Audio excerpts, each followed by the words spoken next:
Hello everyone, good afternoon. Welcome to Glance Academy. दोस्तों, आज की इस क्लास में हम लोग कवर करेंगे इंडियन इकोनॉमिक्स की घटनाचक्र पूर्वावलोकन। और उससे पहले मैं आपको बता दूं, आप लोग अगर यूपी पीसीएस का एग्जाम दे रहे हैं जो 27 अक्टूबर को है, या फिर आरओ एग्जाम दे रहे हैं जो कि 22 दिसंबर को है, तो उसके लिए इकोनॉमिक्स से लगभग यूपी पीसीएस में 17-18 प्रश्न आ जाते हैं।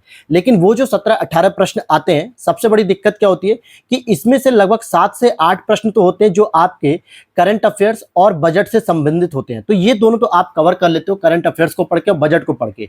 लेकिन जो बचे हुए लगभग 7 से 8 प्रश्न होते हैं, 9 प्रश्न तक, ये आपका आता है दोस्तों स्टैटिक पोर्शन से, और साथ ही साथ कॉन्सेप्चुअल प्रश्न आते हैं।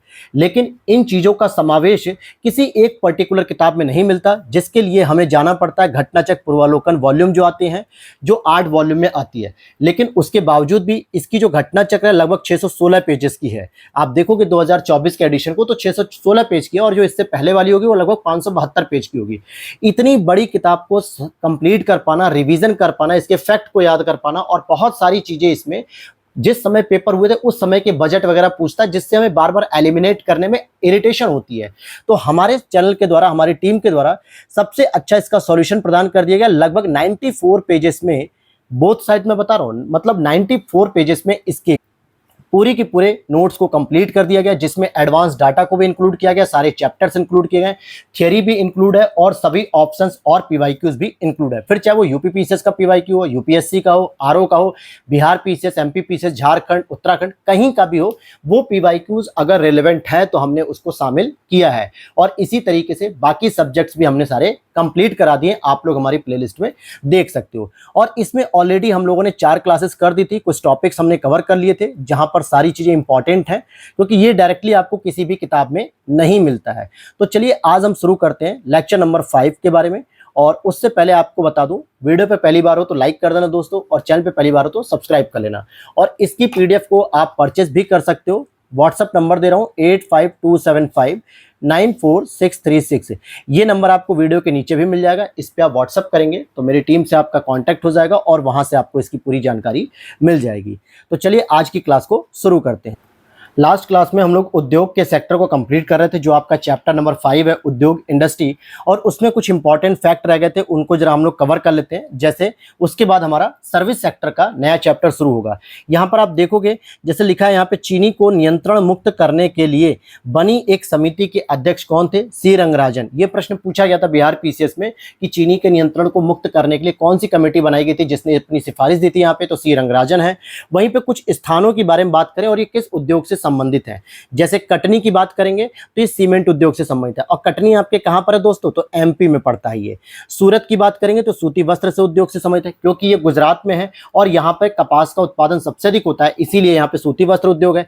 चुर्क की बात करेंगे तो ये सोनभद्र के अंतर्गत आता है, मिर्जापुर सोनभद्र के बॉर्डर पे, हालांकि आता सोनभद्र में ही है, और यहाँ पे सीमेंट उद्योग डेवलप किया गया है। लुधियाना की बात करेंगे पंजाब के अंतर्गत, तो ये हौजरी उद्योग यहाँ पर डेवलप किया गया है। फिर इसी तरीके से कुछ और भी उद्योग हैं, और उसके उत्पादक केंद्रों की बात करें, जैसे जूट का सामान कहां पर मिलेगा? टीटागढ़ हो गया। रेशमी वस्त्र कहां मिलेगा? बंगलुरु हो गया। ऊनी वस्त्र कहां मिलेगा? लुधियाना हो गया। और ऊनी कालीन, कालीन की बात हो रही है तो ये भदोही में हो जाएगा। बात करेंगे रेणुकूट की, तो यूपी में स्थित एल्यूमिनियम की फैक्ट्री हिंडाल्को जिसे हम कहते हैं, और ये रेणुकूट कहां पे दोस्तों? तो ये सोनभद्र में है। तो ध्यान देना कि सोनभद्र में आपके हिंडाल्को कंपनी है जो एल्यूमिनियम से रिलेटेड है, और यहाँ पे बिजली की प्रचुर आपूर्ति होने की वजह से ही हिंडाल्को कंपनी ने अपनी इस इंडस्ट्री को यहाँ पे एस्टैब्लिश किया।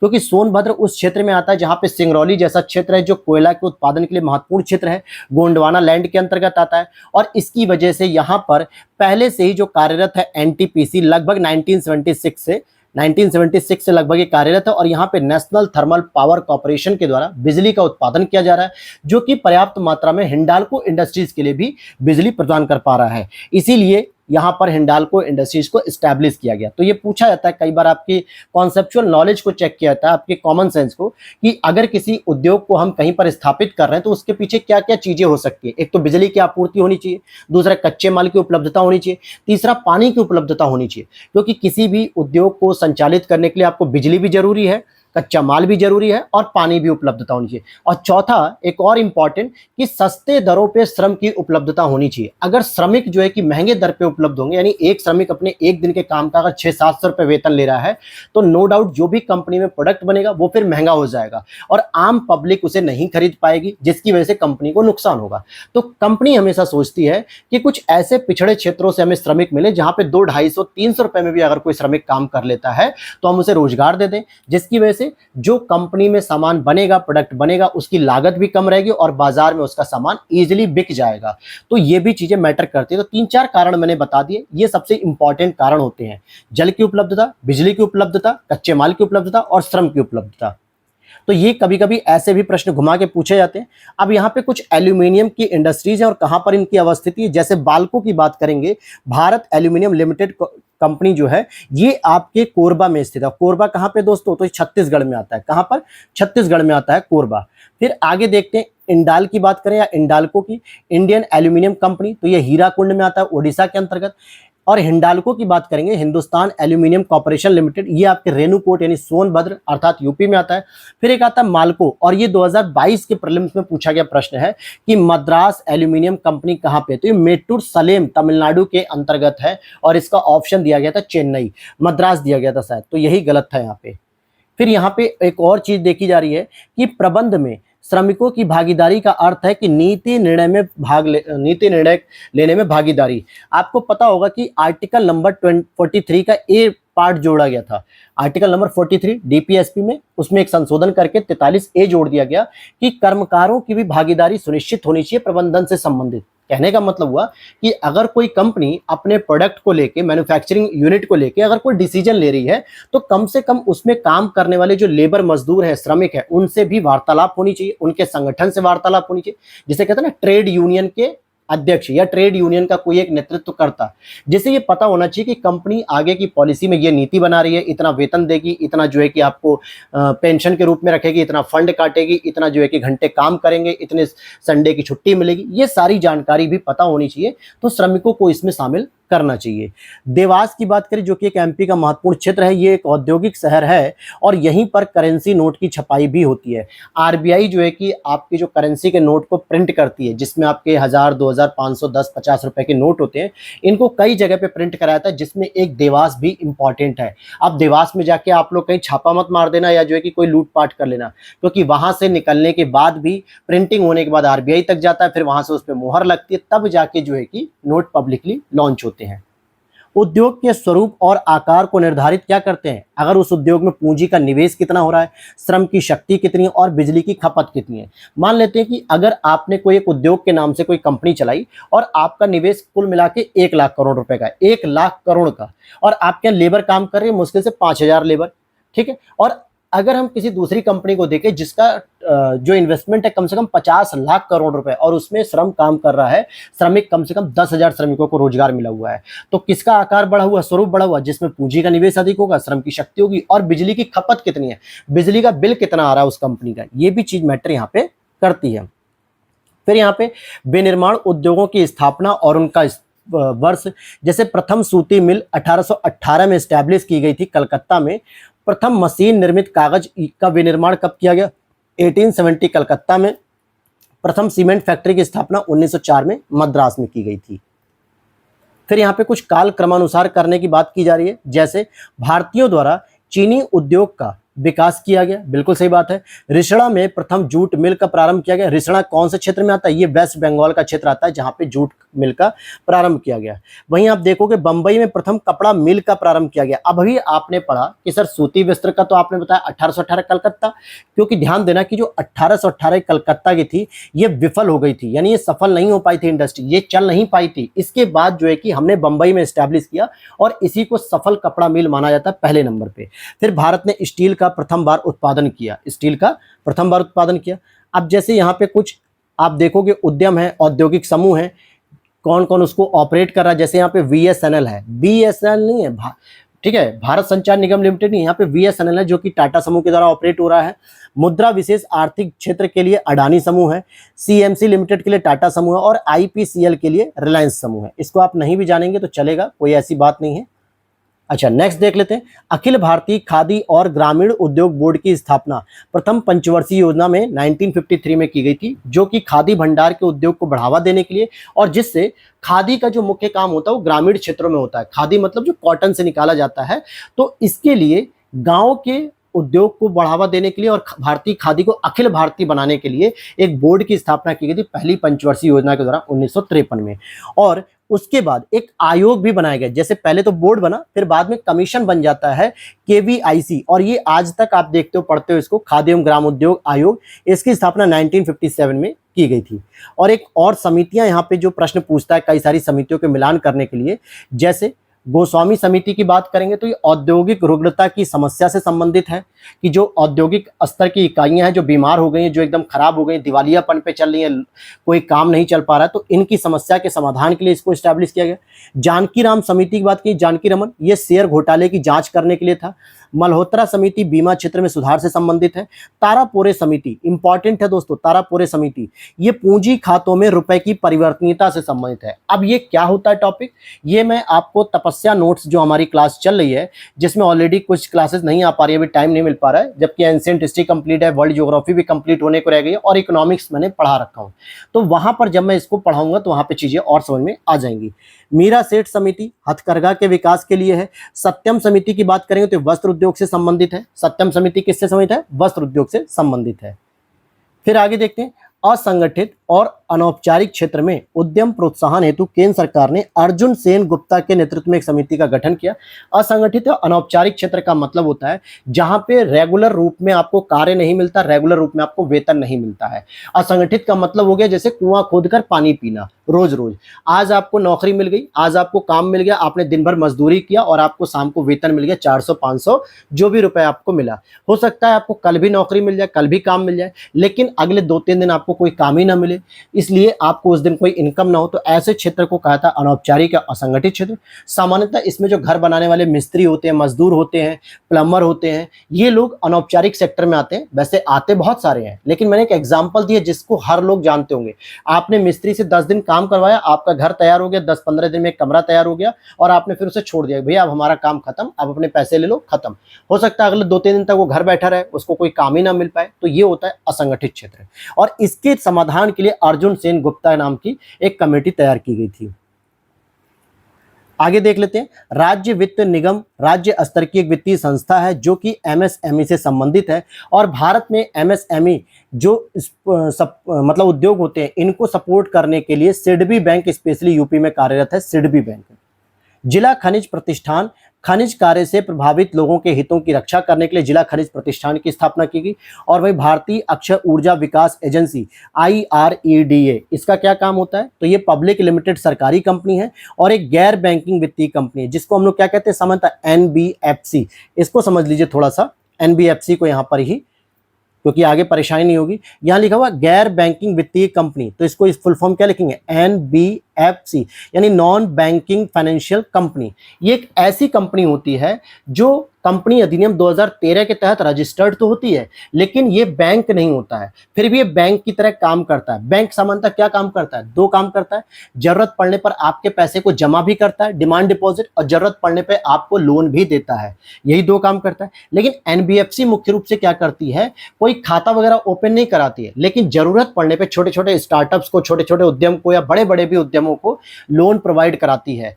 और इसके बीच में गारंटर किसे बना लेती है, वो अपने आप को बना लेती है और बैंक से लोन लेकर आती है, यानी बैंक से पैसा लिया और उसने आपको दे दिया, और बीच में गारंटर कौन हो गया, खुद वो NBFC कंपनी हो गई, क्योंकि आपको उसने लोन प्रोवाइड करा दिया। तो ये एक बैंकिंग तरह काम करती है, लेकिन गैर बैंकिंग वर्ड यूज किया रहा है, क्योंकि पूरी तरीके से बैंक नहीं होता है। तो यहां तक आपने चैप्टर नंबर 5 में इंडस्ट्रीज के जो टॉपिक्स थे, जो कल भी मैंने पढ़ाए थे, मतलब पिछली क्लास में और आज भी।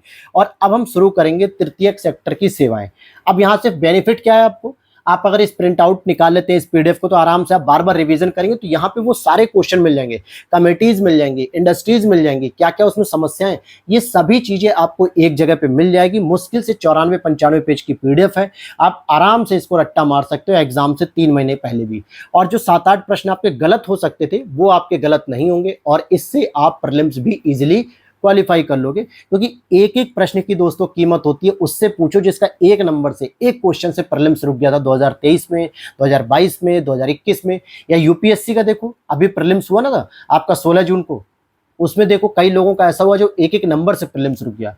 तो एक नंबर की कीमत बहुत होती है, और यहाँ तो मैं 7-8 क्वेश्चन की बात कर रहा हूँ जो केवल और केवल आपको घटना चक्र से पूरा मिल जाएगा। आगे चलते हैं हम लोग, अब थर्ड चैप्टर मतलब नेक्स्ट चैप्टर चलते हैं, तृतीयक सेवाएं या तृतीयक क्षेत्र, टर्सरी सेक्टर जिसे हम लोग कहते हैं।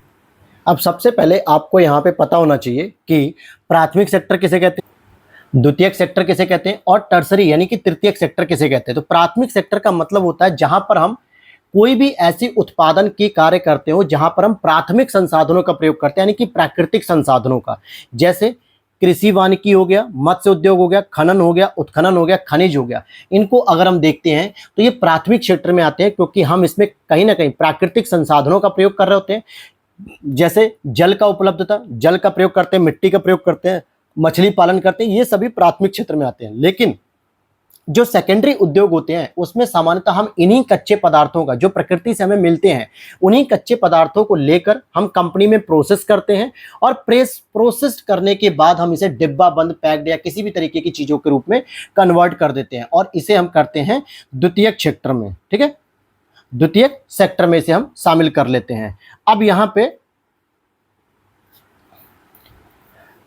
विनिर्माण हो गया, निर्माण हो गया, बिजली हो गया, गैस, जल आपूर्ति, अन्य उपयोगी सेवाएं, तो इनको हम किस में शामिल करेंगे, डबल मतलब द्वितीय क्षेत्र में शामिल करेंगे।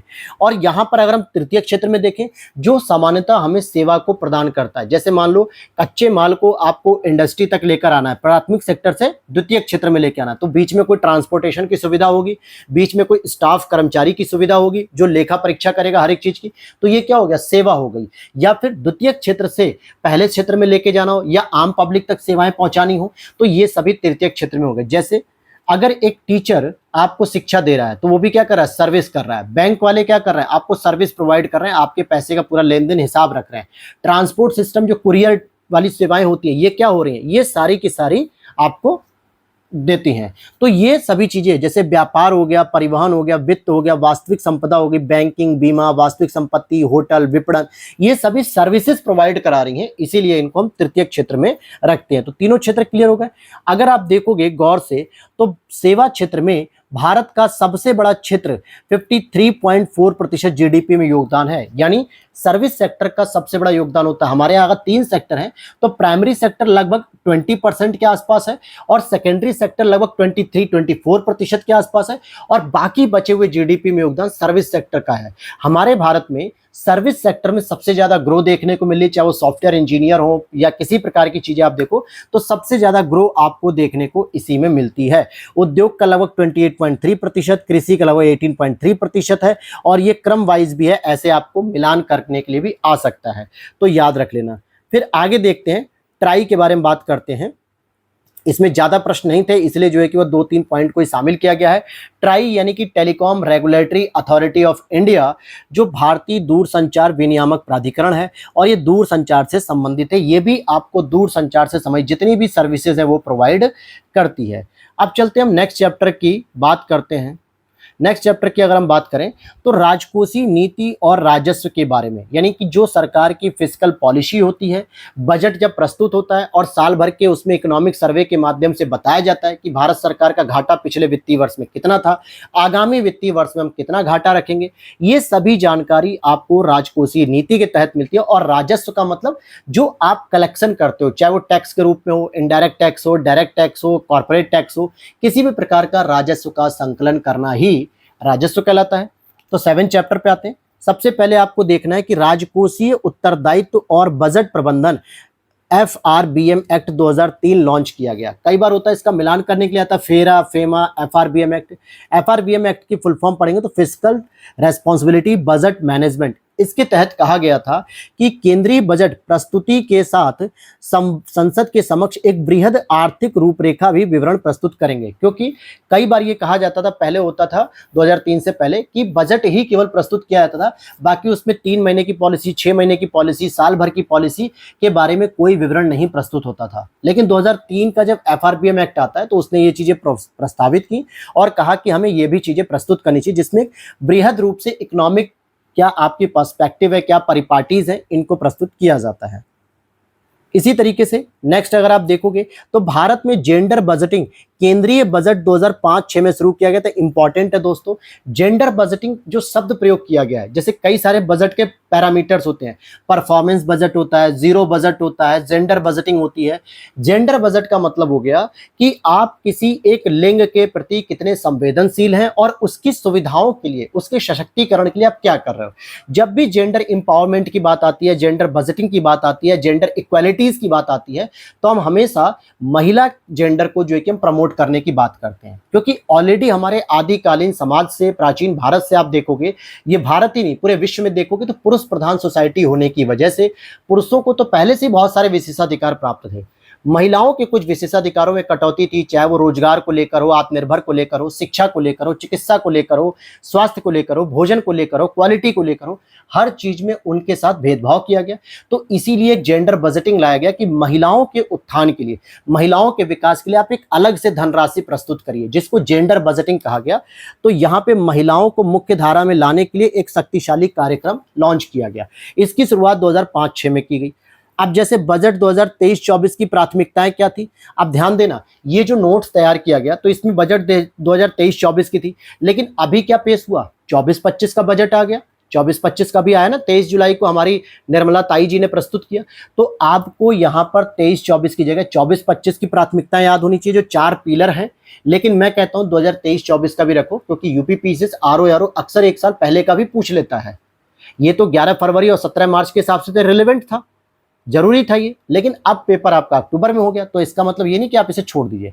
तो 7 प्राथमिकताएं क्या थी, इंक्लूसिव डेवलपमेंट, लास्ट तक की अंतिम व्यक्ति तक पहुंच, अवसंरचना और निवेश, सक्षमता को सामने लाना, हरित विकास, युवा शक्ति और वित्तीय क्षेत्र। तो इन सभी को आपको तैयार कर लेना, लेकिन 24-25 वाले पे ज्यादा फोकस कर लेना आप। हालांकि मैं अलग से करंट अफेयर्स के नोट्स वगैरह तैयार करूंगा, जिसकी क्लासेस हो सकता है कि अगस्त लास्ट से आ जाए, या फिर नोट्स भी अवेलेबल हो जाएगा, पूरी कोशिश रहेगी, लेकिन अभी उसके लिए आपको पेशेंस रखना पड़ेगा। नेक्स्ट देखते हैं, वस्तु एवं सेवा कर एक टास्क फोर्स द्वारा प्रस्तावित किया गया, जिसके अध्यक्ष थे विजय केलकर, जो कि 2003 में थे, और इसी को हम लोग जीएसटी भी कहते हैं, गुड्स एंड सर्विसेज टैक्स। हालांकि ये प्रस्तुत किया गया था विजय केलकर कमेटी के द्वारा जो है 2003 में, लेकिन इसकी शुरुआत कब हुई, 2017 में शुरू हुई, 1 जुलाई 2017 में। और इसके लिए 101वां संवैधानिक संशोधन 2016 में लाया गया और जीएसटी को प्रस्तुत किया गया जुलाई 2017 से। और यहां पर देखोगे अप्रत्यक्ष कर 1 जुलाई 2017 से पूरे देश में लागू कर दिया गया था। आगे देखते हैं, वस्तु और सेवा कर द्वारा किस कर को समाप्त किया गया, तो वैट को समाप्त किया गया, वैल्यू एडिशन टैक्स को समाप्त किया गया, कि जो विभिन्न प्रकार के आप टैक्स लगाते हो, केंद्रीय टैक्स, राज्य टैक्स, आबकारी टैक्स, उत्पाद शुल्क, सीमा शुल्क, बहुत सारे अलग अलग जो टैक्सेस होते हैं, जिसकी वजह से कंपनियां भी दुविधा में रहती हैं, हमेशा प्रॉब्लमेटिक रहती हैं कि हमें पता ही नहीं चलता है कौन कौन से हम टैक्स को फिलअप कर रहे हैं। इसीलिए सारे ये वैल्यू एडिशन टैक्स वगैरह सब हटा के केवल एक जीएसटी लगा दिया गया। आर्टिकल नंबर 279A में जीएसटी काउंसिल को ऐड किया गया, जिसके अध्यक्ष कौन होंगे, केंद्रीय वित्त मंत्री या संघ वित्त मंत्री, जिसको हम निर्मला सीतारमण जी कह सकते हैं। अब यहाँ पे एक प्रश्न बन जाता है कि क्या जीएसटी काउंसिल एक संवैधानिक संस्था है। आपके दिमाग में आता है सर जीएसटी तो संसद में पेश किया गया था, संविधान में तो कोई उल्लेख नहीं था, तो जीएसटी काउंसिल भी संवैधानिक संस्था नहीं होगी, और आप इस चीज को गलत मान लेते हो। यहीं पर गलती हो जाती है आपके प्रश्नों की। सीधे सीधे आर्टिकल 279 में एक नया अमेंडमेंट किया गया और 279A जोड़ा गया, जहां पर जीएसटी काउंसिल को एस्टैब्लिश किया गया, उसके मेंबर्स को रखा गया, उसकी वोटिंग पावर को दिखाया गया, उसके अध्यक्ष के बारे में बात की गई। तो 279A के तहत जीएसटी काउंसिल क्या होगी, एक कॉन्स्टिट्यूशनल बॉडीज हो गई। तो हमेशा याद रखना, अगर प्रश्न ऐसा आएगा तो इसको संवैधानिक संस्था मानना है। फिर भी अभी शराब, विद्युत और पेट्रोलियम उत्पाद को जीएसटी से बाहर रखा गया है, लेकिन ये जिस तारीख से जीएसटी काउंसिल अधिसूचित कर देगी उस तारीख से इसको भी जीएसटी में शामिल कर दिया जाएगा। लेकिन ऐसा इसलिए नहीं किया जा रहा है क्योंकि जीएसटी आप देखोगे, जो शराब हो गई या पेट्रोलियम हो गया, पेट्रोल वगैरह हो गया, इलेक्ट्रिसिटी हो गई, ये हर राज्यों का अलग अलग है। और सबसे इंपॉर्टेंट, ये सबसे बड़ा राजस्व कलेक्शन का स्रोत है, इसलिए प्रत्येक राज्य अपनी क्षमता के अनुसार इसको ज्यादा या कम करता है।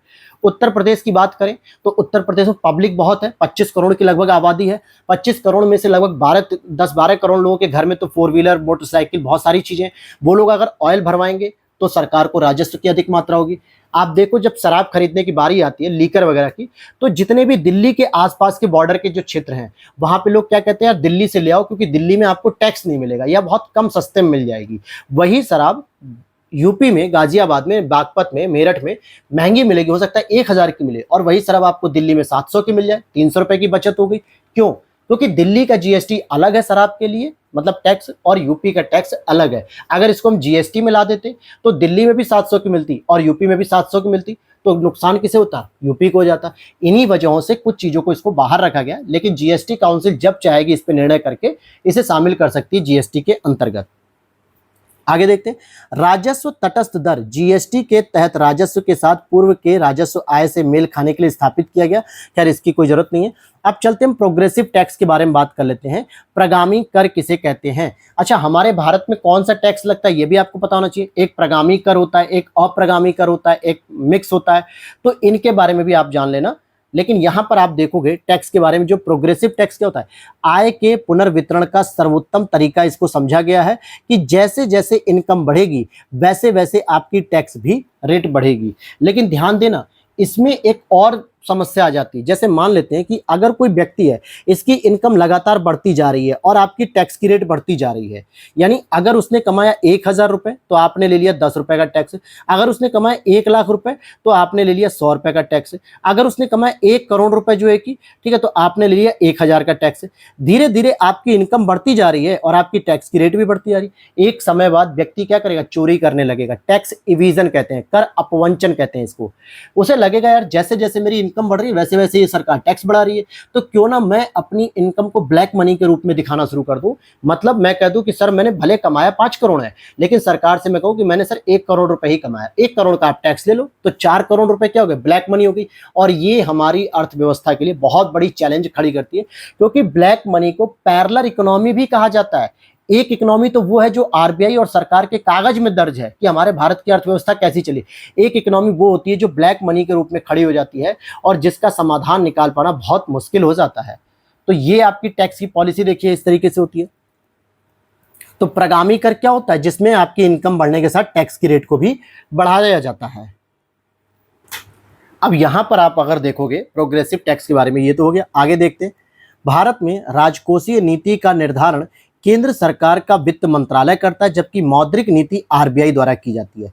देखोगे तो दोनों का जो जरूरत है, राजकोषीय नीति का मतलब हो गया कि सरकार कितना अधिक पैसा खर्च कर रही है और कितना अधिक पैसे का संग्रहण कर रही है, कलेक्शन कर रही है टैक्स के रूप में। लेकिन सरकार की जो राजकोषीय नीति होती है ना दोस्तों, उसका मेन उद्देश्य होता है भारत की उत्पादन क्षमता को बढ़ाना, भारत की जीडीपी को बढ़ाना, भारत की जीडीपी में ग्रोथ लेकर आना, डेवलपमेंट लेकर आना। और इसके लिए सरकार बहुत अधिक मात्रा में पैसे भी खर्च करती है, सार्वजनिक कल्याणों पर, सार्वजनिक योजनाओं पर, लोगों को डीबीटी के माध्यम से पैसे प्रोवाइड करती है। लेकिन आरबीआई की उद्देश्य क्या होता है? मॉनेटरी पॉलिसी लॉन्च करना। मॉनेटरी पॉलिसी के माध्यम से आरबीआई मुद्रास्फीति यानी महंगाई को कंट्रोल करने का प्रयास करता है, ताकि लोगों के पास कम से कम पैसा पहुंचेगा तो लोग डिमांड भी कम करेंगे और उससे बेनिफिट ज्यादा होगा कि महंगाई नहीं होगी और आम व्यक्ति के ऊपर इसका बर्डन कम पड़ेगा। लेकिन यहीं पर राजकोषीय नीति और मौद्रिक नीति के बीच में संतुलन बनाना दोनों के लिए बहुत चैलेंजिंग हो जाता है, आरबीआई के लिए भी और सरकार के लिए भी। और जिन देशों में ये दोनों संतुलन बहुत अच्छे से बना होता है, वहां पे महंगाई भी बहुत अधिक नहीं होती है और ग्रोथ और डेवलपमेंट भी बहुत अच्छे से चल रही होती है। हमारी इकोनॉमिक ग्रोथ जैसे हम कहते हैं 7%, 8%, 9% से चल रही होती है। तो ये एक प्रॉब्लमेटिक होती है। तो यहाँ पर आरबीआई के द्वारा मॉनेटरी पॉलिसी लॉन्च की जाती है, जबकि आपकी जो फिस्कल पॉलिसी गवर्नमेंट तय करती है। और गवर्नमेंट में भी कौन? वित्त मंत्रालय करेगा। वित्त आयोग, जो वित्त आयोग है वो केंद्र और राज्यों के मध्य राजस्व और वित्तीय संसाधनों का बंटवारा करता है। वित्त आयोग किसमें? संवैधानिक संस्था है, आर्टिकल नंबर 280। इसका मुख्य उद्देश्य क्या है? कि सिफारिश करता है कि केंद्र और राज्यों के मध्य जो आपका राजस्व कलेक्शन हुआ, जीएसटी हुआ, आईजीएसटी हुआ, एसजीएसटी हुआ, इन सभी का डिस्ट्रीब्यूशन करना है कि राज्य को कितना कितना हिस्सा मिलना चाहिए। भारत में दीर्घकालीन राजकोषीय नीति की घोषणा वित्त मंत्री वीपी सिंह जी के द्वारा की गई थी 1985-86 के बजट में। भारत में किस प्रकार की कर प्रणाली है दोस्तों? अधोगामी कर प्रणाली है। ये इंपॉर्टेंट है। अभी मैंने आपको बताया था प्रगामी कर प्रणाली, यानी कि जो प्रोग्रेसिव टैक्सेशन थी, तो उसमें एक समस्या क्या आ रही थी कि आपकी इनकम जितनी बढ़ती जाएगी सरकार उतना आपसे टैक्स लेते जाएगी, तो आगे चल के हर एक व्यक्ति टैक्स की चोरी करने लगेगा। सरकार को ओरिजिनल डाटा नहीं बताएगा कि मेरी इनकम कितनी हो रही है। तो ये एक प्रॉब्लम आएगी। लेकिन भारत में क्या है, अधोगामी कर प्रणाली लगा दी गई, मतलब यह कर प्रणाली प्रगतिशील तथा अनुपातिक कर प्रणाली का मिश्रण है। कहने का मतलब क्या हो गया, और ये आप देख भी सकते हो, मान लेते हैं कि आप एक व्यक्ति हैं और आपकी इनकम जो है कि धीरे धीरे बढ़ रही है। जैसे मान लेते हैं कि आपने 1 लाख रुपए सालाना रुपए कमा लिया, ठीक है, 1 लाख रुपए आपने कमाया सर, और आपसे सरकार ने ले लिया 15% का टैक्स। फिर आपने क्या किया, 10 लाख रुपए कमाना शुरू कर दिया। सरकार ने कहा कि अब आपसे हम लेंगे 20% का टैक्स। चलिए ठीक है, कोई नहीं, हम भी दे देंगे। फिर आपने कमाया 1 करोड़ रुपए और आपसे सरकार ने ले लिया 30% का टैक्स। फिर आपने 1 करोड़ की जगह 50 करोड़ रुपए कमा लिए, फिर भी सरकार ने आपसे 30% ही टैक्स लिए। कहने का मतलब क्या है, जैसे जैसे इनकम बढ़ रही थी आपकी टैक्स रेट तो बढ़ रही थी, जिसमें प्रगतिशील देख रहे थे, प्रोग्रेसिव देख रहे थे, लेकिन एक लिमिटेड टैक्स रेट के बाद आपकी टैक्स को नहीं बढ़ाया गया। फिर चाहे आप 1 करोड़ कमाओ, 50 करोड़ कमाओ, 50 लाख करोड़ कमा लो, आपसे 30% तक का ही मैक्सिमम टैक्स लिया जाएगा, नहीं आनुपातिक कर प्रणाली। और ये भारत में अच्छी भी है। इससे क्या हुआ, भारत में हर एक व्यक्ति को ऊपरी इनकम कमाने, मतलब ऊपरी मतलब वो नहीं, गलत मत समझना, मतलब कि यहाँ पे लोगों को मोटिवेट किया जाएगा कि आप अधिक से अधिक इनकम को क्रिएट करो, अधिक से अधिक पैसे को जनरेट करो। जिससे क्या होगा, आपकी इनकम बढ़ेगी, आप भले सरकार को टैक्स दोगे, सरकार की भी इनकम बढ़ेगी, लेकिन एक निश्चित टैक्स रेट के बाद 30% के बाद आपसे टैक्स रेट नहीं बढ़ाई जाएगी, तो आप उससे और अधिक पैसा कमाओगे तो और बेनिफिट होगा। तो यही भारत में स्टैब्लिश की गई है, जिसको हम लोग कहते हैं अधोगामी कर प्रणाली। और जिसकी विशेषता क्या है दोस्तों, कि प्रगतिशील और अनुपातिक दोनों का मिश्रण यहाँ पे देखने को मिलता है। समझ में आ गया मेरे भाई। अप्रत्यक्ष करों को प्रतिगामी कर व्यवस्था क्यों कहा जाता है, क्योंकि ये सभी आय समूहों पर समान दरों पर लगाए जाते हैं। अच्छा, इनडायरेक्ट टैक्स को प्रतिगामी क्यों कह रहे हैं, प्रोग्रेसिव क्यों कह रहे हैं, क्योंकि इसके पीछे रीजन ये है कि चाहे कोई एक अमीर व्यक्ति हो, अंबानी जी अगर मार्केट में जाते हैं, किसी भी मॉल वगैरह में जाते हैं और उन्होंने एक कोई खाने का सामान लिया जो 100 रुपए का है, उस पर वो जीएसटी कितनी दे रहे हैं, मान लीजिए 20 रुपए जीएसटी दे दी। और अगर कोई व्यक्ति, गरीब व्यक्ति जिसकी इनकम एक दिन की 400-500 रुपए की, वो भी उस सामान को खरीदने गया और 100 रुपए का उसे भी मिला और उसे भी 20 रुपए की जीएसटी देनी पड़ी, तो बताइए किसके लिए नुकसानदायक है। जिसके पास पैसे नहीं है उसके लिए तो ज्यादा महंगी पड़ रही है, और जिसके पास करोड़ों अरबों खरबों रुपए पड़े उसके लिए 20 रुपए का जीएसटी क्या है, कुछ नहीं है। इसका मतलब हो गया कि प्रतिगामी होने की वजह से ये नुकसान करती है। जीएसटी सामान्यतः गरीबों को कुचल रही है, अमीरों को नहीं, क्योंकि अमीरों पे कोई असर नहीं पड़ रहा जीएसटी का। भाई वो इतना पैसा कमा रहे हैं कि वो आराम से पेबल कर ले रहे हैं। हाँ, ये होना चाहिए था कि भारत में ये तय हो जाता है कि भाई गरीब व्यक्तियों को जीएसटी कम देनी है, अमीर व्यक्तियों को जीएसटी ज्यादा देनी है, तो अच्छा माना जाता। लेकिन यहाँ पे हम इस चीज का डिवीजन कैसे करेंगे, कौन व्यक्ति गरीब है, क्या हर व्यक्ति, आप कोई सामान लेने जाएगा मॉल में तो अपना आय प्रमाण पत्र लेके चलेगा कि सर मेरी सालाना इनकम 50,000 रुपए है, एक साल की इनकम 50,000 रुपए, इसलिए मैं इस वस्तु पे टैक्स कितना दूंगा, 5% भी नहीं दूंगा। तो हर व्यक्ति इनकम सर्टिफिकेट थोड़े लेकर घूमेगा, तो ये प्रॉब्लमेटिक हो जाता है। इसलिए जीएसटी को इक्वल रेट के रूप में रख दिया, लेकिन इनकम टैक्स को इक्वल नहीं रखा, इनकम टैक्स अलग अलग है, अधोगामी जिसमें हम कहते हैं। नेक्स्ट आते हैं, भारत में आयकर के संबंध में यह एक प्रगतिशील कर है और यह एक प्रत्यक्ष कर है। ठीक है, इनकम टैक्स भी हमारे भारत में कैसा है, प्रगतिशील। क्यों, क्योंकि धीरे धीरे आपकी इनकम टैक्स बढ़ती है, मतलब इनकम बढ़ती है तो टैक्स भी बढ़ता है, ये प्रगति कर रही है। लेकिन एक निश्चित समय पे जाके वो स्टेबल हो जाती है, जिसको हम अधोगामी भी कहते हैं। अब डिपेंड करता है कि ऑप्शन क्या देता है, दोनों को ही सही मानेंगे। आगे देखिए, यहाँ पे लिख रहा है बजट अनुमान 2023-24।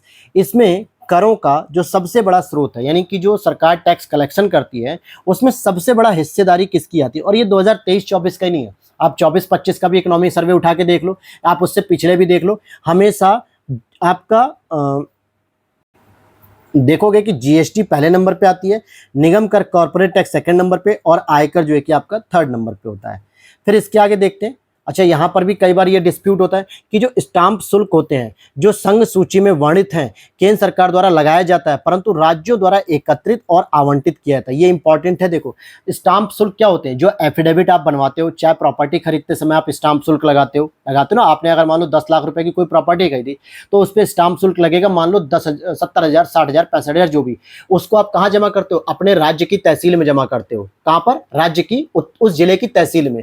तो वो टैक्स की रेट भले केंद्र सरकार के द्वारा वर्णित की गई, लेकिन उसका कलेक्शन और उसका आवंटन राज्य सरकार में ही किया जाता है, उसमें केंद्र सरकार की कोई भूमिका नहीं होती है। इसके बाद आयकर का आरोपण और उद्ग्रहण संघ सरकार का दायित्व है, जबकि संघ और राज्यों के मध्य वितरित होता है। यानी कि जो आपका इनकम टैक्स होता है, आयकर का मतलब क्या होता है, आय मतलब इनकम और टैक्स। जब भी आप इनकम टैक्स को फाइल करते हैं तो जब आप उसके पोर्टल पे लॉगिन करते हैं तो वहां पे भारत सरकार लिख के आता है, उत्तर प्रदेश सरकार या बिहार सरकार या उत्तराखंड नहीं लिख के आता है। अगर आप गवर्नमेंट एम्प्लॉय होंगे या नॉन गवर्नमेंट एम्प्लॉय भी होंगे, जब भी आप अपना आईटीआर फाइल करते होंगे, इनकम टैक्स रिटर्न या इनकम टैक्स फाइल करते होंगे, तो वहां पे गवर्नमेंट कौन होती है, इंडियन गवर्नमेंट यानी भारत सरकार ही आपके टैक्स का आरोपण भी करेगी, मतलब आपके ऊपर लगाएगी। और इसीलिए तो आप देखो ना, वित्त मंत्री हमेशा बजट में इनकम टैक्स की रेट को लॉन्च करती है कि भाई 0 से 3 लाख तक के लोगों को 0% टैक्स देना है, 3 लाख से 6 लाख तक के लोगों को जो है कि 10-5% टैक्स देना है। ये टैक्स की रेट आरोपित कौन कर रहा है, केंद्र सरकार कर रही है। यूपी के बजट में या स्टेट बजट में कभी भी टैक्स रेट को आरोपित करने का कोई प्रावधान नहीं है। और उसका संग्रहण भी कौन कर रहा है, उद्ग्रहण केंद्र सरकार ही कर रही है। भारत सरकार के नाम से हम आईटीआर फाइल करते हैं, भारत सरकार आयकर विभाग, तो इसीलिए इसको कहा जा रहा है। लेकिन उस टैक्स को कलेक्शन करने के बाद भारत सरकार राज्यों और केंद्र के बीच में बंटवारा कर देती है। सीमा शुल्क और निगम कर ये संघीय सरकार द्वारा लगाए जाते हैं और उद्ग्रहित भी किए जाते हैं। भाई जितने भी आपके कॉर्पोरेट टैक्स हो गए या कस्टम ड्यूटी हो गई, इसको हम कस्टम ड्यूटी कहते हैं। सीमा शुल्क का मतलब अगर एक देश से दूसरे देश में कोई व्यापार किया जा रहा है, तो मान लो मुंबई के पोर्ट पे, कर्नाटक के पोर्ट पे या कोच्चि के पोर्ट पे या चेन्नई के पोर्ट पे कोई सामान दूसरे देश से आ रहा है और वो भारत में एंटर किया, तो उसकी कस्टम ड्यूटी केंद्र सरकार इकट्ठा करेगी। और अगर इसी तरीके से कोई निगम यानी कि कॉर्पोरेट टैक्स होते हैं कंपनी के, वो भी केंद्र सरकार ही ग्रहण करती। बिक्री कर पर राज्य सरकारों का अनन्य अधिकार होता है। बिक्री कर पर जो है कि राज्य सरकारों का अनन्य अधिकार होता है, यही अकेले लगाते हैं। फिर यहाँ पे बात करेंगे हम संपत्ति कर, भू राजस्व कर, उपहार कर, जोत कर पर राज्य सरकार का अधिकार होता है। यानी अगर आपकी कोई प्रॉपर्टी है उस पर टैक्स, या फिर आपका भू राजस्व जो हो गया, भूमि का जो कलेक्शन हो गया, उपहार कोई कर हो गया, गिफ्ट वगैरह या जोत कर हो गया, इन सब पे राज्य सरकार का ही अधिकार होता है। अच्छा, प्रत्यक्ष कर किसे कहते हैं, जैसे इनकम टैक्स हो गई, आपकी प्रॉपर्टी टैक्स हो गया, आपका कोई संपदा शुल्क हो गया, या आपकी कोई कॉर्पोरेट टैक्स हो गई। क्योंकि कॉर्पोरेट जो होती कंपनी, वो भी तो अपना आय दिखाती ना कि भाई हमारा शुद्ध लाभ इतना हुआ, 5 करोड़ का हमारा शुद्ध लाभ हुआ, उस पर हम टैक्स दे देते हैं आपको।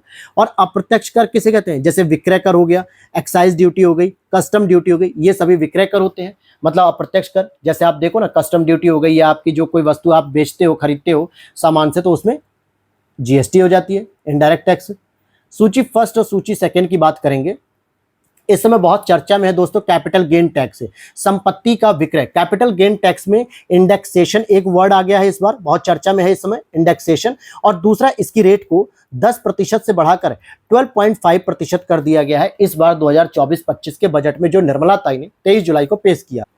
इसका क्या मतलब है, YouTube पे डालोगे बहुत सारी तमाम वीडियोस है कैपिटल गेन टैक्स के बारे में। मैं बस आपको इन शॉर्ट बताता हूं कि अगर आपने कोई भी प्रॉपर्टी 10 लाख रुपए की आज खरीदी थी, मतलब मान लो 2020 में खरीदी थी और 2024 में आप बेच रहे हो अगस्त में, ठीक है, 2024 में आप बेच रहे हो अगस्त में, और आपने क्या किया कि भाई 10 लाख की प्रॉपर्टी को आपने 25 लाख में बेच दिया, तो 25 लाख में जो प्रॉफिट हुआ आपका, 15 लाख का प्रॉफिट हुआ ना, 10 लाख रुपए हटा दो, अभी 15 लाख का जो प्रॉफिट हुआ उस पर पहले आपको 10% टैक्स देना पड़ता था गवर्नमेंट को, लेकिन अब दोगे आप 12.5%।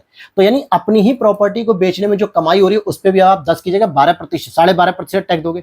लेकिन ये तो 15 लाख रुपए हो गया आपका गेन वाला, कैपिटल गेन। गेन मतलब आपने अर्जित कितना किया। लेकिन अब क्या हो रहा है, इंडेक्सेशन के मेथड को हटा दिया गया है, यानी आपको टोटल वैल्यू पे देना पड़ेगा। 25 लाख की प्रॉपर्टी आपने बेची है, तो उसमें जो पहले 10 लाख रुपए कट जाते थे, अब वो नहीं कटेंगे, अब पूरे के पूरे 25 लाख पर आपको देना पड़ेगा, और इसलिए ज्यादा महंगा पड़ेगा। अब यही वजह है जिसकी वजह से इंडेक्सेशन और कैपिटल गेन टैक्स की वैल्यू ज्यादा डिस्प्यूट हो रही है, ज्यादा विवाद में है, और बहुत सारे लोग इसका विरोध भी कर रहे हैं।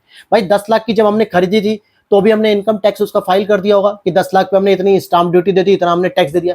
तो जो बेच रहे हैं 15 लाख रुपए ही तो प्रॉफिट कमा रहा है, उस पे आप ले लो। लेकिन आपने इंडेक्सेशन मेथड को हटा के कह दिया कि नहीं, पूरे 25 लाख पे दो। यानी एक बार खरीदने पे भी आपने टैक्स दिया प्रॉपर्टी टैक्स के रूप में, बेचने पर भी आप पूरे 25 लाख पे टैक्स दे रहे हो, तो ये तो नुकसान है। और प्लस आपका जो कैपिटल गेन हुआ उस पर 10 की जगह 12.5% दे रहे हो, ये भी बढ़ गया। तो ये 2-3 कारण है जिसकी वजह से मुद्दा विवाद में आ गया, और जिसकी वजह से केंद्र सरकार को बहुत आलोचनाएं भी झेलनी पड़ी। नेक्स्ट देखते हैं हम, यहाँ पे लिखा हुआ है सेंट्रल एक्साइज ड्यूटी, जो कि फैक्ट्री वस्तु, जो निर्मित वस्तु होती है, जो फैक्ट्री वगैरह से बन के निकलती है मैन्युफैक्चरिंग होने के बाद, तो उस पे लगता है। कस्टम ड्यूटी जैसे आयात निर्यात पे लगता है। कॉर्पोरेट टैक्स क्या होता है, ये आय पर लगता है, जो आपको निगम कर जिसे हम कहते हैं। किस बजट में न्यूनतम वैकल्पिक कर यानी कि मिनिमम अल्टरनेटिव टैक्स का समावेश किया गया, 1996 और 97 में। मोडवेट क्या होता है दोस्तों, या आपका संबंधित है ये उत्पाद से होता है। 1986 में इसे लागू किया गया था और अब संशोधित मूल्य वर्धित कर भी कहते हैं इसके, यानी कि आपका जैसे सेनवेट आता है, सेनवेट का मतलब क्या होता है, सेंट्रल वैल्यू एडिशन टैक्स, वैसे ही यहाँ पे मोडवेट था और कुछ नहीं था। जैसे यहाँ लिखा भी है, देखो सेनवेट का मतलब केंद्रीय उत्पाद शुल्क से हो गया। अब यहां पर आगे देख लीजिए, मूल्य वर्धित टैक्स यानी कि वैट लगाया जाता है उत्पादन के अंतिम बिक्री तक प्रत्येक स्तर पर लगाया जाता है। ये 2005 से शुरू किया गया था, पहला स्टेट था इसका हरियाणा, और इसी तरीके की पद्धति को हटाने के लिए ही जीएसटी लाया गया। हालांकि राजा जे चलैया की जो समिति थी, इसकी संस्तुति पर सेवा कर को 1994-95 के बजट से प्रारंभ किया गया। सर्विस टैक्स का विलय कर दिया गया अब जीएसटी में। पहले क्या होता था, 1994-95 से पहले केवल आपका वस्तु कर लगता था, या वस्तु कर को हम लोग वैल्यू एडिशन टैक्स कह देते थे, ठीक है, जितना आपका वैल्यू एडिशन हो रहा है। लेकिन 94-95 में अब सर्विस टैक्स भी दिया जाने लगा, और उसके बाद जीएसटी में क्या वर्ड लिख दिया गया, जीएसटी यानी गुड्स सर्विसेज टैक्स, यानी कि वस्तु के साथ साथ सेवाओं को भी इसमें शामिल कर दिया गया है। आगे देखो, भारत में किसने आमदनी पर कर की शुरुआत की थी, जेम्स विल्सन ने की थी। आमदनी मतलब इनकम टैक्स की बात यहां पर की जा रही है। यहां पर और देख लेते हैं, आयात निर्यात पर लगाए जाने वाला जो कर होता है, सीमा शुल्क, जिसको हम लोग कस्टम ड्यूटी के नाम से जानते हैं। प्रत्यक्ष कर की बात करें तो अनुषंगी लाभ हो गया, ब्याज कर हो गया, प्रतिभूति लेन देन पर हो गया, ये सभी इनकम टैक्स के अंतर्गत आते हैं।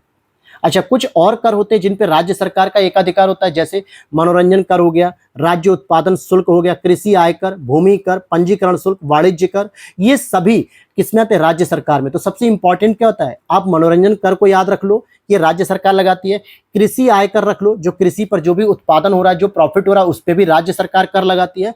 और भूमि कर, जो आपकी लैंड होती है, उस पर आपका कर कौन लगाता है, राज्य सरकार लगाती है। फिर यहाँ पे हम बात करेंगे समायोजित सकल आय, यानी कि एडजस्टमेंट ग्रॉस रेवेन्यू जो होती है, इसके अंतर्गत आपका ब्याज आय, लाभांश और विदेशी मुद्रा का लाभांश, जिसको हम लोग फॉरेक्स गेन कहते हैं, ये तीनों ही इसमें शामिल होते हैं। फिर आप देख लीजिए, पेमेंट ऑफ ग्रेच्युटी संशोधन किया गया 2018 बिल में, और ग्रेच्युटी की अधिकतम सीमा जो है कि 20 लाख रुपए कर दी गई, इसकी कोई जरूरत नहीं है। भारत में प्रति 5 वर्ष के बाद वित्त आयोग की नियुक्ति की जाती है। केंद्रीय अनुदान और संघ के राजस्व में राज्यों के लिए अंश निर्धारित करने ही इसका मुख्य काम होता है, मतलब केंद्र और राज्यों के बीच में बंटवारा करना। अब यहाँ पे एक जो लेटेस्ट बनाए गए हैं दोस्तों, 16वें वित्त आयोग, ये पूछा जा सकता है, जो आर्टिकल 280 के तहत इनको गठित किया गया। इसके अध्यक्ष हैं अरविंद पनगड़िया जी। अभी इससे पहले आप 15वें वित्त आयोग को पढ़ रहे हो, एनके सिंह, जिनकी कार्य पीरियड कितना है, 2020 से लेकर 2025 तक। लेकिन अरविंद पनगड़िया, जो कि नीति आयोग के पहले उपाध्यक्ष भी थे, इनको बनाया गया है और इनसे ये कहा गया कि 2025 के बाद से, यानी 2026 से लेकर आपको 2030 तक के लिए पूरा जो है कि 5 ईयर का पूरा प्लान दिखाना है। तो यहाँ पे 2026, 2027, 2028, 2029 और 2030, तो 1 अप्रैल 2026 से स्टार्ट होगा, 5 साल के लिए तैयार रहेगा। और इनके सदस्य कौन है, अजय नारायण झा, एनी जॉर्ज, निरंजन राजोपाध्याय और सौम्य क्रांति घोष, ये 4 अन्य सदस्य भी रहेंगे। और अगर हम बात करें 14वें वित्त आयोग की, तो यहाँ पे अध्यक्ष YV रेड्डी हैं। इनकी सिफारिशों के आधार पर संघीय करों के कुल आय का हिस्सा केंद्र से राज्य के मध्य वृद्धि करने के लिए निश्चित किया गया 42%, जबकि 15वें के आयोग के द्वारा कितना किया गया, 41%। और 14वें वित्त आयोग से पहले राज्यों को केवल 32% अनुदान दिए, मतलब योगदान दिया था, बंटवारे में 32%। लेकिन अब कितना कर दिया गया 14वें वित्त आयोग के द्वारा, 42%। लेकिन 15वें वित्त आयोग ने कहा कि 42 मत करो, 41% अब कर दो। तो ये सारी चीजें हमें देखनी पड़ती हैं। अब यहाँ पे ये प्रश्न कई बार आपको चाहे पॉलिटी में पढ़ लीजिए चाहे इकोनॉमिक्स में, ये पूछा जाता है वित्त आयोग के बारे में। जैसे पहले वित्त आयोग कौन थे, केसी नियोगी थे, ये आपको याद होना चाहिए। 9वें वित्त आयोग कौन है, NPK साल्वे। 10वें कौन है, केसी पंत। 11वें AM खुसरो। 12वें C रंगराजन। 13वें कौन थे, ये पता होना चाहिए, 14th YV रेड्डी, अभी हमने पढ़ा। 15th NK Singh. 16वें नंबर पे अरविंद पनगड़िया जी हो गए। भारत के प्रथम वित्त आयोग के अध्यक्ष केसी नियोगी साहब थे। तो ये आपको क्रम पता रहे। भारतीय आयकर अधिनियम की धारा 88, यानी कि जिसको हम लोग कहते हैं 80C के में उपलब्ध आयकर छूट को समाप्त करने की सिफारिश किसने की थी, केलकर समिति। 2003 में इन्होंने रिपोर्ट दी थी कि जो 80C के तहत आप स्टैंडर्ड डिडक्शन देते हो 50,000 का, इसको रिजेक्ट कर दो, ये ऐसा इन्होंने कहा था। अच्छा, चलैया समिति किससे समित है, प्रत्यक्ष और अप्रत्यक्ष कर सुधार से, यानी डायरेक्ट टैक्स और इनडायरेक्ट टैक्स में जो रिफॉर्म्स करने हैं उससे समिति चलैया समिति। किसान विकास पत्र में ब्याज से हुई आय पर टैक्स मौजूदा नियमों के मुताबिक देना होता है। फिर यहां पर आप पैन कार्ड अक्सर यूज करते हो, तो पैन कार्ड में क्या होता है, इसके प्रारंभ में 5 अंग्रेजी के अक्षर होते हैं, जैसे AF, ZPK, फिर यहाँ पे 4 डिजिट होते हैं और लास्ट में एक और अल्फाबेट होता है। तो इसमें जो P होता है ना, ये आपके पर्सन को दर्शाता है और इसमें आयकर विभाग द्वारा जो व्यक्तिगत जारी किया जाता है पहचान पत्र होता है, जिस पर नाम, जन्म तिथि, पैन कार्ड नंबर अंकित होता है, लेकिन इस पे एड्रेस नहीं लिखा होता है। पंचायतों के 5 आय के मुख्य स्रोत क्या हैं? जितनी भी हमारे पंचायती राज संस्थाएं, जैसे लोक सहयोग और धन सहायता, कर, फीस और आर्थिक दंड, अनुदान, आर्थिक ऋण और स्वयं की आय, ये इनकी पंचायतों के मुख्य 5 स्रोत होते हैं आय के। अब यहाँ पे स्थानीय जो मेले लगते हैं आपके, उसमें स्थानीय मेलों पर कर कौन कलेक्ट करता है? जो टैक्स होता है वो ग्राम पंचायतें इसे लगाती भी हैं और वसूलती भी है। यानी कि अगर कोई मेला लग रहा है तो भाई मेले पे 10-12 दिन का अगर कोई मेला लगाया गया है पर्टिकुलर किसी क्षेत्र में, तो वहाँ पे जो पंचायती राज संस्थाएं होती हैं वो इन पे टैक्स को लगाती हैं, भाई हम आपसे इतना टैक्स लेंगे, और उसी का कलेक्शन भी करती हैं। आर्थिक मंदी के दौरान कर दरों में कटौती करना और सरकारी व्यय को बढ़ाना राजकोषीय उद्दीपन पैकेज का भाग माना जाता है। अर्थात आर्थिक मंदी कब आती है? सिंपल सी बात है, मंदी कब आती है दोस्तों? जब डिमांड बिल्कुल जीरो हो जाए और आपकी सप्लाई मार्केट में बहुत अधिक है, पड़ी हुई है। तो डिमांड क्यों जीरो हो गई? क्योंकि लोगों के पास रुपए ही नहीं है, और रुपए बढ़ाने के लिए क्या कर सकते हो? या तो आप टैक्स की रेट को कम कर दो ताकि लोगों के पास पैसे बचे, या फिर सरकार के द्वारा व्यय किया जाए, जीएसटी दी जाए, मतलब डीबीटी के माध्यम दिया जाए या विभिन्न योजनाओं के माध्यम से पैसा दिया जाए। जब लोगों के पास पैसा आएगा तो लोग जो है कि डिमांड करेंगे बाजार में जाके, ठीक है। पैसा नहीं रहेगा तो कहां से करेंगे? तो इसी को कहा जाता है राजकोषीय उद्दीपन पैकेज। और भारतीय राजमार्ग प्राधिकरण यानी NHAI, national highway authority of India के वित्त का प्रमुख स्रोत क्या है? उपकर, यानी कि जो ईंधन वगैरह होता है, सेस वगैरह, ये सब होते हैं। तो यहां तक आपने पढ़ लिया, इंडस्ट्री को कंप्लीट किया जो बचा हुआ था, बाकी हमने टर्सरी सेक्टर को कंप्लीट किया। और अब हम लोग नेक्स्ट चैप्टर अपना टर्सरी के बाद हम लोगों ने एक और चैप्टर फिस्कल पॉलिसी वगैरह कंप्लीट कर लिया। नेक्स्ट चैप्टर हमारा जो प्लानिंग है इसको हम लोग नेक्स्ट क्लास में पढ़ेंगे, और लगभग 33 पेजेस हमारे कंप्लीट हो चुके हैं। टोटल 94 पेजेस हैं, 60 पेज और बचे हुए हैं, यानी ऑन एन एवरेज ये 14 से 15 लेक्चर में आपकी कंप्लीट हो जाएगी इकोनॉमी। थोड़ा अभी माइक का इशू हो रहा था और आज ही मैंने नया माइक खरीदा है, और आप लोग बताइएगा इसकी वॉइस क्वालिटी कैसी है। हालांकि ये चीज़ मुझे शुरू में ही पूछनी चाहिए थी, पता नहीं अब कितने लोग यहाँ तक पहुंचे होंगे वीडियो देखते हुए। तो इस चीज़ को जरूर आप लोग कमेंट सेक्शन में बताना कि इसकी वॉइस क्वालिटी कैसी है, क्योंकि पुराने वाले माइक में बहुत सारा ब्लर हो रहा था, बहुत लैग हो रहा था, बहुत सारी प्रॉब्लम्स आ रही थी, और इसमें आवाज़ कैसी है ये जरूर बताइएगा। तो मिलते हैं नेक्स्ट क्लास में। जय हिंद, जय भारत।